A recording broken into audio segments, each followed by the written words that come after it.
안녕하십니까. 동의서 읽어주는 정형외과 의사, 저는 아주대학교 정형외과 이한동입니다. 이번 시간은 신경성형술의 동의서에 대해서 설명드리겠습니다. 1. 수술의 목적 및 효과. 경막의 유착 박리술 및 신경성형술은 경막의 유착에 의해서 발생한 척추성 통증을 유착의 제거 또는 박리를 통해서 치료하는 치료법입니다. 일반적인 약물요법, 운동요법, 경막의 신경블록이나 선택적 경추관공 경막의 블록 등의 신경치료에 효과가 제한적인 경우가 많은 경우에 유용합니다. 따라서 유착 부위에 정확하게 카테터를 거치하고 비교적 많은 용량의 약물을 투여하여 화학적 유착 제거를 시행하며 더불어 수압을 이용하여 물리적으로도 유착을 박리하여 최종적으로 문제가 되는 신경의 통증 감소 및 기능의 회복을 도모합니다. 2. 수술 과정 및 방법, 부위 및 추정 소요 시간. 국소 마취하에 시술을 시행하게 됩니다. 먼저 준비실에서 혈관 확보를 하고 수액을 투여하며 항생제 전처치를 합니다. 시술장에 입실한 후 환자는 엎드린 자세로 시술을 받게 되며 시술하는 과정은 모두 소독 상태를 유지합니다. 엑스레이로 확인을 하면서 시술을 진행하게 되며 바늘 삽입 부위에 국소 마취를 한 후 바늘을 삽입합니다. 이후 조영제를 투여하여 유착 부위를 확인하고 기구와 약물을 사용하여 유착을 박리합니다. 필요시 관을 거치시킨 후 외래에서 2-3일간 반복적인 약물 투여를 할 수 있습니다. 경막의 약물 투여 후 발생할 수 있는 합병증을 관찰하기 위해 일정 시간, 대략 30분 정도 활력 징후를 관찰하게 됩니다.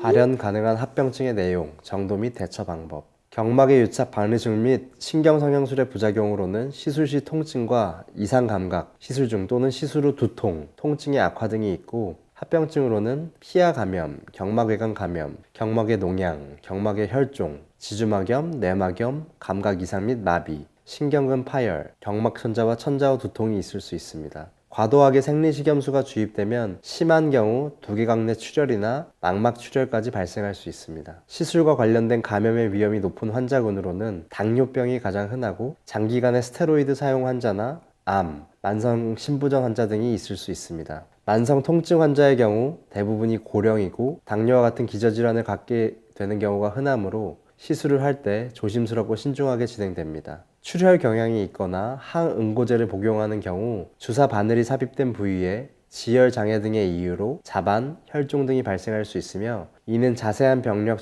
청취 및 혈액 응고 검사 시행을 통해 예방할 수 있습니다. 조영제 사용 부작용.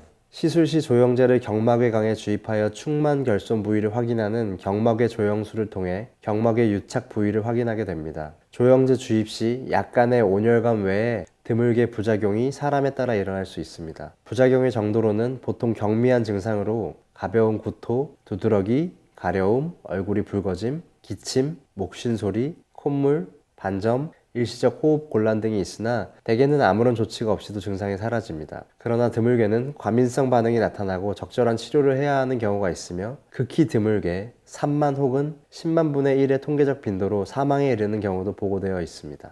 4. 시술 관련 주의사항. 경막의 약물 투여 후 발생할 수 있는 합병증을 관찰하기 위해 일정 시간, 대략 30분 동안 활력 징후를 관찰하게 됩니다. 감염의 우려가 있으므로 시술 후 24시간 동안은 시술 부위에 물이 닿지 않게 하시고 시술 후 3일간 수영, 사우나 등을 하지 마시기 바랍니다. 시술 방법 변경 또는 시술 범위 추가 가능성. 시술 과정에서 환자의 상태에 따라 부득이하게 시술 방법이 변경되거나 시술 범위가 추가될 수 있습니다.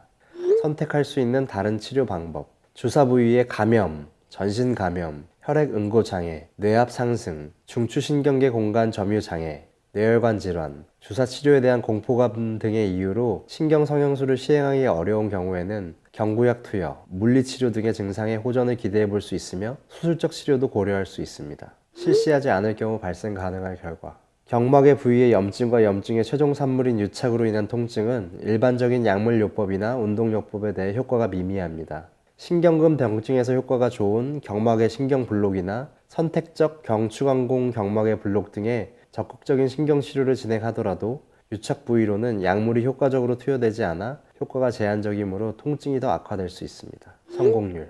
경막의 유착 박리술 및 신경성형술은 대부분의 경우 긍정적인 효과가 있습니다. 기술적으로는 엑스레이로 확인을 하면서 시술을 진행하므로 대부분 원하는 신경 근처에 접근하여 유착을 박리하는 것이 가능하지만 환자 상태에 따라 유착 부위의 기구의 접근이 어려울 수 있습니다. 또한 시술 후 통증 감소 정도 및 기간은 시술이 기술적으로 성공했다 하더라도 항상 보장되지 않으며 추후 반복적인 재시술이 필요할 수도 있습니다. 주치 변경 가능성. 시술 과정에서 환자 상태 또는 의료기관의 사정에 따라 부득이하게 집도의가 변경될 수 있습니다. 수술 및 시술, 검사 후 통증 관리, 필요시 의료진과 상의하여 통증에 대한 관리를 받으실 수 있습니다.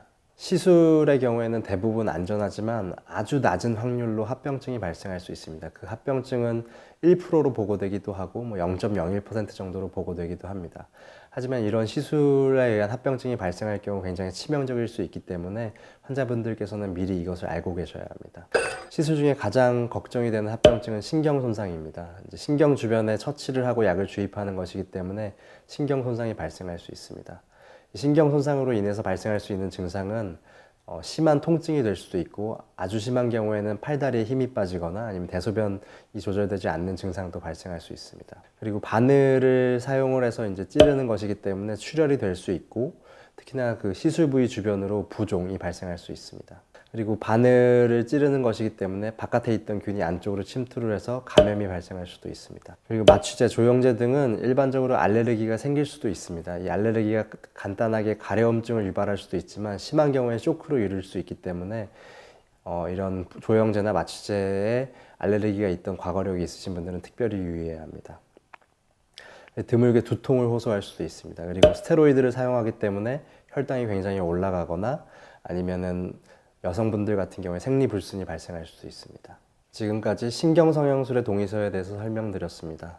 지금 설명드린 내용은 이제 일반적인 내용이고 각 병원과 환자분의 상황에 따라서 다른 여러 가지 고려할 점이 있으므로 반드시 시술 전에 담당 주치의와 상의하시고 진행하시기 바랍니다.